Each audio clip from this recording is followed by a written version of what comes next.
ಆತ್ಮೀಯ ವೀಕ್ಷಕರಿಗೆ ವಿಷನ್ 24ಗೆ ಸ್ವಾಗತ. ವೀಕ್ಷಕರೇ, ಈ ದಿನ ನಾವು ಹೇಳೋಕೆ ಹೊರಟಿರುವ ವಿಚಾರ ಅದು ನೀಟ್ ಪರೀಕ್ಷೆಯ ಕುರಿತಾಗಿ. ಹೌದು, ಭಾರತಾದ್ಯಂತ ಸದ್ಯ ಸದ್ದು ಮಾಡುತ್ತಿರುವಂತಹ ಸುದ್ದಿ ಇದಾಗಿದೆ. ಈಗಾಗಲೇ ಈ ಒಂದು ಭ್ರಷ್ಟಾಚಾರದ ಆರೋಪವನ್ನು ಹೊತ್ತಿರುವಂತಹ ನೀಟ್ ಅಕ್ರಮ ಪರೀಕ್ಷೆಯ ಕುರಿತಾಗಿ ಸದ್ಯ ವಿದ್ಯಾರ್ಥಿಗಳು ಇದರ ವಿರುದ್ಧ ತಿರುಗಿ ಬಿದ್ದಿದ್ದಾರೆ. ಹಾಗೆ ಮರು ಪರೀಕ್ಷೆ ನಡೆಸುವಂತೆ ಕೂಡ ಒಂದು ಕೋರ್ಟ್ನಲ್ಲಿ ಅರ್ಜಿಯನ್ನು ಸಹ ಸಲ್ಲಿಸಿರುತ್ತಾರೆ. ಆದರೆ ಸದ್ಯ ಸುಪ್ರೀಂ ಕೋರ್ಟ್ ಈ ರೀತಿಯಾಗಿ ಮರುಪರೀಕ್ಷೆ ಮಾಡೋದ್ರಿಂದ ಲಕ್ಷಾಂತರ ವಿದ್ಯಾರ್ಥಿಗಳಿಗೆ ತೊಂದರೆಯಾಗುತ್ತದೆ ಎಂದು ಸಹ ಹೇಳಿದೆ.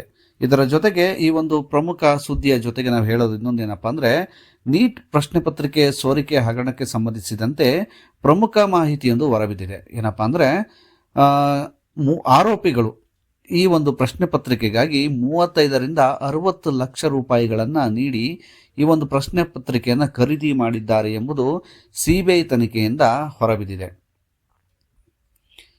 ಇದೀಗ ನೀಟ್ ಪ್ರಶ್ನೆ ಪತ್ರಿಕೆ ಸೋರಿಕೆ ಹಗರಣಕ್ಕೆ ಸಂಬಂಧಿಸಿದಂತೆ ಹೇಳುವುದಾದರೆ, 35ರಿಂದ 60 ಲಕ್ಷ ರೂಪಾಯಿಗಳನ್ನು ನೀಡಿ ಈ ಒಂದು ಪ್ರಶ್ನೆ ಪತ್ರಿಕೆಯನ್ನು ಖರೀದಿಸಿದ್ದಾರೆ ಎಂಬುದಾಗಿ ಸಿಬಿಐ ವರದಿಗಳು ತಿಳಿಸಿವೆ.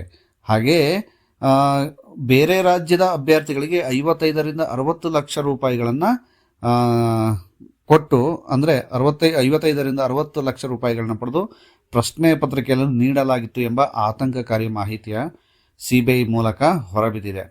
ಇದುವರೆಗೂ ನಮ್ಮ ದೇಶದಲ್ಲಿ ಸುಮಾರು 150 ಅಭ್ಯರ್ಥಿಗಳು ಪ್ರಶ್ನೆ ಪತ್ರಿಕೆಗಳನ್ನು ಸ್ವೀಕರಿಸಿದ್ದಾರೆ ಎಂದು ಕೆಲವು ಮೂಲಗಳಿಂದ ನಾವು ತಿಳಿಯಬಹುದಾಗಿದೆ. ಇವುಗಳಲ್ಲಿ ಕೆಲವು ಪರೀಕ್ಷಾ ಕೇಂದ್ರಗಳು ಜಾರ್ಖಂಡ್ನ ಹಜಾರಿಬಾಗ್ನಲ್ಲಿ ಮತ್ತು ಕೆಲವು ಮಹಾರಾಷ್ಟ್ರದ ಲಾತೂರ್ ಜಿಲ್ಲೆಯಲ್ಲಿವೆ. ಕೆಲವು ಅಭ್ಯರ್ಥಿಗಳು ಗುಜರಾತ್ನ ಗೋಧ್ರಾ ಮತ್ತು ಬಿಹಾರದ ರಾಜಧಾನಿ ಪಾಟ್ನಾದಲ್ಲಿ ಪರೀಕ್ಷಾ ಕೇಂದ್ರಗಳನ್ನು ಹೊಂದಿದ್ದರು. ಸರಿಸುಮಾರು 80ರಿಂದ 90 ವಿದ್ಯಾರ್ಥಿಗಳು ಉತ್ತಮ ರ್ಯಾಂಕ್ ಪಡೆಯಲು ಸಾಧ್ಯವಾಗಿಲ್ಲ ಎಂಬ ಕಾರಣಕ್ಕೆ ಈ ನಗರಗಳಲ್ಲಿ ಪರೀಕ್ಷಾ ಕೇಂದ್ರಗಳನ್ನು ರಚಿಸಲಾಗಿದೆ, ಅಥವಾ ಈ ಕೇಂದ್ರಗಳ ಆಯ್ದ ವಿದ್ಯಾರ್ಥಿಗಳಿಗೆ ಪೇಪರ್ ಲೀಕ್ ಮಾಡಲಾಗಿದೆ ಎಂಬ ಒಂದು ಮಾಹಿತಿ ಸಿಬಿಐ ಮೂಲಕ ತನಿಖೆ ನಡೆಸ್ತಾ ಇದ್ದಾರೆ. ಹಾಗೆ ಈ ಒಂದು ತನಿಖೆಯಲ್ಲಿ ಕೆಲವೊಂದು ಸತ್ಯಾಂಶಗಳು ಸಹ ಹೊರಬರ್ತಿದೆ. ಆದರೆ ಇಲ್ಲಿ ಪ್ರಶ್ನೆ ಪತ್ರಿಕೆಯನ್ನು ಪಡೆದಿರ್ತಕ್ಕಂತಹ 150 ವಿದ್ಯಾರ್ಥಿಗಳ ಪೈಕಿ ಸುಮಾರು 80ರಿಂದ 90 ಅಭ್ಯರ್ಥಿಗಳಿಗೆ ಯಾವುದೇ ಉತ್ತಮ ರ್ಯಾಂಕ್ ಬಂದಿರೋದಿಲ್ಲ. ಹಾಗಾಗಿ ಬಿಹಾರ ಮೂಲದ ಪೊಲೀಸರು ಆರ್ಥಿಕ ಅಪರಾಧ ವಿಭಾಗ ಈ ಒಂದು ತನಿಖೆಯನ್ನು ನಡೆಸ್ತಾ ಇದೆ ಅನ್ನುವಂತಹ ಮಾಹಿತಿ ತಿಳಿದು ಬರ್ತಾ ಇದೆ.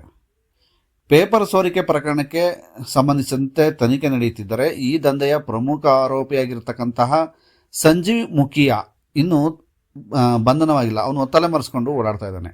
ಆದರೆ ಈ ದಂಧೆಯ ಮಾಸ್ಟರ್ ಮೈಂಡ್ ಯಾರು ಎಂಬುದು ಇನ್ನೂ ಪತ್ತೆಯಾಗಿಲ್ಲ. ಈ ಪ್ರಕರಣದ ಕಿಂಗ್ ಪಿನ್ ಎನ್ನಲಾದಂತಹ ಸಂಜೀವ್ ಮುಖಿಯಾ ತಲೆಮರೆಸಿಕೊಂಡಿದ್ದಾನೆ. ಹಾಗೆ ಅವನಿಗಾಗಿ ಪೊಲೀಸರು ಒಂದು ಬಲೆಯನ್ನು ಬೀಸಿದ್ದಾರೆ.